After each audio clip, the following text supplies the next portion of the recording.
Shall we now, for a few years, take leave of our different gods in order to live together in peace and amity? What do you think? Is it worthwhile considering? Let us see. Welcome. Vanakkam. Swagatham.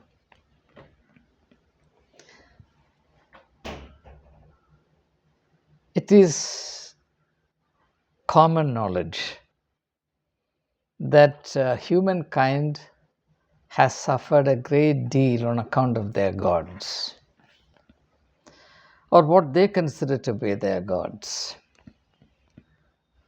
Whether their idea of God or gods corresponds to the truth of God is a question too vast and too complex for us to examine at this stage. Maybe there will be an occasion for it in the distant future. And some of the reflections included in this video might pave the way for it. Therefore, let's build it up slowly, carefully, and with a great sense of responsibility and accountability.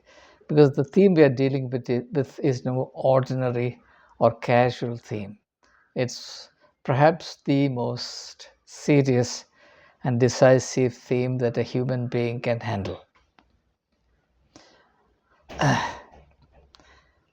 Now, in order to understand why we need to take leave of our gods for a little while in order to live together in peace, it would be helpful to develop some idea as to how the idea of God originated. How did this idea originate? Here I am not arguing that man created God. That's a possibility I'm not ruling out either. Philosophically, it's been argued that man created God and not the other way around. But that's not our main concern here. The Bible says that God created man. Philosophers say that man created God. Or as a philosopher like Ludwig Feuerbach, who influenced Karl Marx and Engels in their idea of religion, said that God is no more than the projection of what is the noblest and best in human nature, which is then, having projected, then assumed to be something other than human, to which the human being has to submit himself and which the human being has to keep priest in whichever way available to him. So all these are possible. There are other theories as well, but if I bring in too many of these theories, the result could be quite a bit of confusion. Let's try and keep things simple and clear. How did the idea of God originate in human consciousness? I'm now going to share with you a very simple and fairly well received explanation in this regard. And let's see how it sounds. The first step is this, that human beings looked around this nature, vast, expansive nature, full of mysteries, full of movements, full of life. So two things human beings perceived when they looked at the nature all around them. One is movement and the other is life. Life is always associated with movement and vice versa. Now, having therefore perceived or having come to the conclusion that there is life in nature, human beings then realized that that is the link between them and the world around. That is to say, we are connected to the world around by this phenomenon called life. Why do we feel a sense of kinship with nature? Because there is life in us and there is life in nature as well. On the other hand, if we imagine that nature is only an inanimate object, an idea that the Western technological culture embraced from the 18th century onwards, in order to justify the limitless exploitation and despoilment of nature, is not the idea that we in the East entertain about nature. To us, there is life in nature.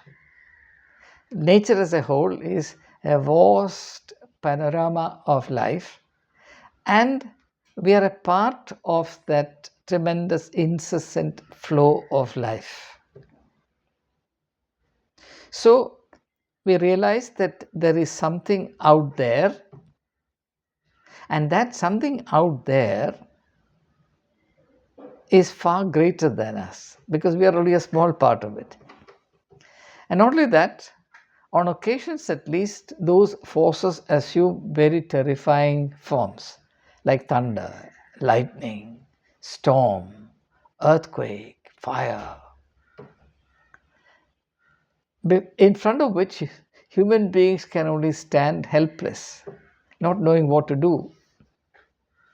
So, human beings therefore experience a need to give a particular shape to this life out there, of which it experiences some form of kinship and at the same time a great deal of fear. So, fear acted as the motive force in wanting to give some kind of a shape to this perceived life out there, which is far greater than one's own life, which doesn't seem to suffer from the limitations to which human beings are subjected. Therefore, from human perception at that time, the early stage of developing the idea of God, two important attributes were always present whenever the idea of God was contemplated or the phenomenon of God was experienced. One was that the divine always acted arbitrarily. It's very important to note this. God always acted arbitrarily. That is to say, God is free from the necessity to act according to the laws and conditions by which human beings have to live, or laws and conditions that bind human life on earth. Now, in modern philosophical language, we say man is finite, God is infinite. Man is finite in the sense that he is subject to these limitations. God is infinite in the sense that these limitations that apply to human life and conditions, do not apply to God. God is far above these limiting conditions. That's why God is omnipresent, omnipotent, omniscient, eternal, immortal, all the rest of it. If you look at all those attributes, defining adjectives, you'll find that the common denominator is the complete absence of any limitations that bind human life activities and predicament upon earth. I hope this much is clear. The second attribute that human beings perceived, first is that God can, and God often acts in an arbitrary manner. God is not bound by our assumptions of what is right and wrong, what should happen, what should not wrong. God is not bound to act in a rational cause and effect manner. God can do whatever He wants. That's why the Bible says, we read, a Bible says, God's ways are mysterious. The same idea is present there. God's ways are mysterious means God has the power, God has a right to act arbitrarily. Human beings have to act according to the laws of nature, laws of morality, laws of social life. God is free of all these limitations. Every law is a limiting condition. That much is clear. The second important perception about God is that God is the source of His own motivation. It is akin to the first, but this has a special significance. Now, we think that we always act according to our own willpower, our own volition, our own choice. That's not the case. We are acted upon by 1,000 forces external to us. Within that, of course, there is a small role for the individual freedom of choice to act. But if you go deeper and deeper into it, you will realize, as modern psychology has now realized, that the extent to which freedom of choice or free will can be pushed is limited. The forces that act upon us are far greater and far more decisive than the role of individual freedom of choice and individual freedom of action. So, to a large extent, our life and activities are all conditioned, are all limited by forces external to us. But when it comes to God, God doesn't suffer from this limitation or this problem. He is Himself the source and the reason, the impelling force, the motive force for all that He does and all that there is. So that's the other important idea about God. Now the point is, so there is this force out there, and that force out there is different from us in these two respects. Now the third step of developing the idea of God is that even if that divine being, whatever that phenomenon out there, which would be called God, has these two major points of distinction and departure from the human norms, human existence, it must still have a human shape. Because now, for example, you feel terrified by lightning, thunder, lightning. How will you appeal to that? The perception of this terrible, vast, unlimited force in nature, life in nature, terrifies you. But man can only appeal to the very same force that terrifies him to buy a little bit of peace for himself. Now the question is, how will he appeal to that force? Now, how can you appeal to thunder and lightning? There's only way in which you can appeal to thunder and lightning and obtain some degree of relief, and that is to imagine thunder and lightning as persons. So you make thunder a god, lightning a god, fire a god, water a god, sea a god, whatever, all kinds of gods. Why is it necessary? Because unless and until human beings define that terrifying element called the supernatural life which pervades the whole of creation, he won't be able to appeal to it. So at this stage, God is like human beings. For example, like us, God enjoys flattery. Therefore, in our prayers, God, we flatter God. Like us, God is pleased whenever He gets something. Therefore, if you want favors from God, you bribe God. Much of our worship is nothing but an act of, or various acts of bribing God. God is pleased, we are pleased to be accommodated in very beautiful structures, buildings, etc. Likewise, God is very pleased if He is given a beautifully constructed, massive cathedral, whereas He will not be equally happy to be in a small church. So, all human dispositions, inclinations projected onto God. There's absolutely no logic to believe that God's inclinations actually correspond to the inclinations that we ascribe to God. It is largely because of this that philosophers say that it's not that God creates human beings, but that human beings create God. So there is a logic to what they're saying. Whether you like it or whether I accept it or not, that's what the logic that they use.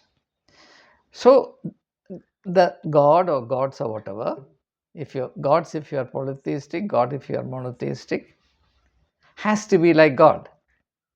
So you have many gods or you have one God. Now the question is this: that God, even though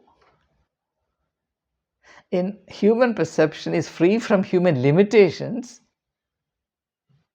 God also suffers from limitations from which human beings are free. Now that might strike you as completely strange. On the one hand, God is far above all of us. At the same time, God is far below us, because the idea of God that existed at this time is that God cannot speak, God cannot see, God cannot hear. So what you do is, God has to be free from all human limitations, therefore He cannot be like another human being. And yet God has to be a human form, because without that we cannot appeal to that God. And at the same time, that God who is omnipotent, all powerful, etc., cannot suffer from human limitations. Look at the complication that arises, especially the limitation of not being able to speak, not being able to hear, not being able to see, etc. As Jesus says about idols, they have eyes that do not move, legs that do not walk. Sorry, they have eyes that do not see, hands that do not work, legs that cannot move. The limitations to which human beings are not subjected. So, in this respect, gods are vastly inferior to us. That cannot be. So, what do? You take the next step, which is that you project God as a cosmic person, and straight away you think of God as the Father in heaven, human form, but free from all human limitations. Now, the Father in heaven can see, hear, respond, intervene, act on your behalf, so on and so forth. So, finally, you have something satisfactory as far as the idea of God is concerned. So, it's gone through various stages of evolution. I don't want to repeat what I have said so far. I hope that it's clear. Now, let's take the next step forward. If this is acceptable, whether it is acceptable or not, it's for you to decide. If this is acceptable, then it makes a very, very compelling case for our being vigilant, careful about being too sure about the ideas of God that we entertain. As philosophers warn us, irrespective of the merit of revelation or whatever, the ideas of God that we entertain, the divisive ideas of God, especially gods who are jealous of each other, gods who cannot coexist, gods who think that they have to cancel each other out, gods who think that they have to use their respective devotees to fight their battles in order to defeat other gods and their followers. This could well be the products of our very cheap, low human imagination. These gods who are in unending wars between themselves must be surely the creation of human beings. Just as human beings fight on planet Earth, and human history is nothing but the history of wars, so also religious history has become a history of the wars of gods, because human beings created those gods. As I said at the outset, the important question to settle, therefore, is to what extent does my idea of God, which I consider to be my God, now whenever I say my God, it can only mean my idea of God, nothing else. If God is vaster than the universe, He cannot belong to me. I can only belong to Him, if at all. How can you say that God is omnipotent, omnipresent, eternal, etc., and say, my God? How can that ever be? Why is it that people are not aware of this great contradiction, that the moment you say, my God, you're limiting God? It simply means that God suffers from all the limitations that I suffer from. That's really what it means. And certainly that is how we proceed in our relationships and dealings with God. We have absolutely no qualms in dragging God into all that is partisan and profitable to us. All our likes and dislikes have to be endorsed and shared without any questions asked by God. And poor God complies. Rather than our obeying God, God obeys us. And it therefore makes good philosophical sense to believe that the God who is obliged to obey us and act according to the instructions that we give to God in the form of prayers, supplications, etc., is certainly our own handiwork. On the other hand, if we are the handiwork of God, then we are bound to obey God unconditionally, without expecting anything in return.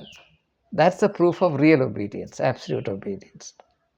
So therefore, I think that time has come for all of us to realize that if our gods are leaving us only the freedom and the opportunity to hate and spite each other, to fight battles, to threaten life, to corrupt human soul, for his sake or her sake, then we could be seriously mistaken in our idea of God.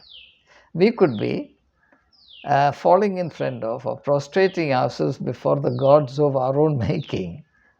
And these gods that we have made have very likely no correspondence whatsoever with the one true eternal God. And therefore, our very religiosity, our very bhakti, our religious fervor, our piety, and certainly our worship is increasingly alienating us from the one true and living God.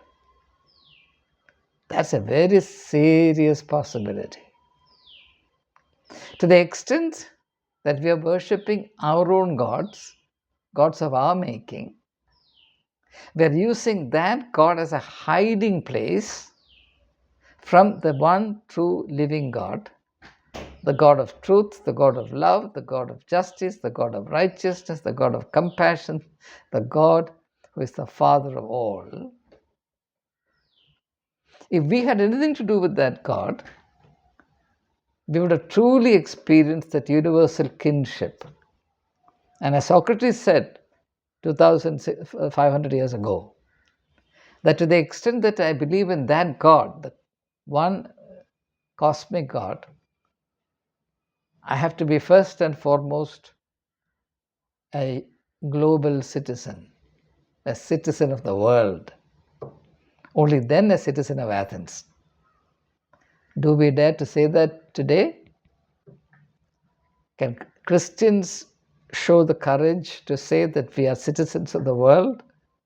We have that Catholic universal outlook, that we'll shake ourselves free from the labels of discrimination and abandon our petty, parochial, low-minded inclinations and expectations, that we will renounce this attitude of negativity towards others, that we'll truly recognize that all human beings are children of God,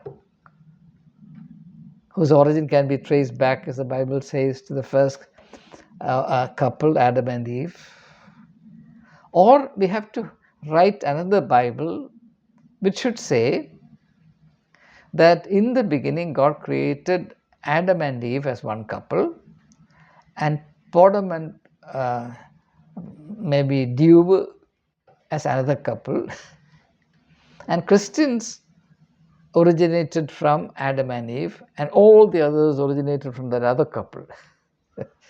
I have to write a new Bible. As long as Christians hold on to the present Bible, surely what I say has to apply. The prevailing parochial attitudes cannot at all be justified in light of the present Bible.